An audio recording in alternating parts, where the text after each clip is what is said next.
কি কোনো ঘুষ রাখবো? কোন দুর্নীতি রাখবো? এই যে দেখেন, এটা কেন রাখবো না? আপনি যদি একটা অপরাধ করেন, হয়তো দুনিয়ার কেউ দেখতেছে না, কিন্তু দেখতেছি কে? আমরা যে আল্লাহর কারণে, কিন্তু আল্লাহ দেখতেছে, এই কারণে আমরা কিন্তু কি করি না, রোজা ভাঙি নাই। এটা কি দেখতো কেউ? আমরা যদি রোজা ভাঙতাম, যুবক থেকে পানি খাইছেন, এটা কেউ কোনো সাক্ষী আছে দুনিয়াতে?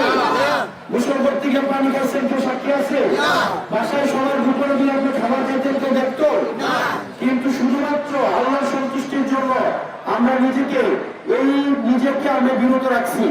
এই বিরত রাখার শিক্ষাটা যেন আমরা আমাদের সামাজিক জীবনে, জাতীয় জীবনে, আমাদের রাজনৈতিক জীবনে, আমাদের সব জায়গায় যেন আমরা প্রয়োগ করতে পারি। সামাজিক ভাবে অপরাধ দুর্নীতি থেকে আমরা দূরে থাকতে পারি, ইনশাআল্লাহ আমরা একটা সমৃদ্ধ সুন্দর একটা সমাজ আমরা সবাইকে আমরা উপহার দিতে পারবো ইনশাআল্লাহ। আপনারা ভালো থাকবেন, সুস্থ থাকবেন। আল্লাহ যেন আমাদের সার্বিক কল্যাণ দেয়। এই আত্মসংযম যেন আমাদের সারা জীবনের পাথেয় হিসেবে আমরা গ্রহণ করতে পারি। আল্লাহ আমাদের সেই তৌফিক দান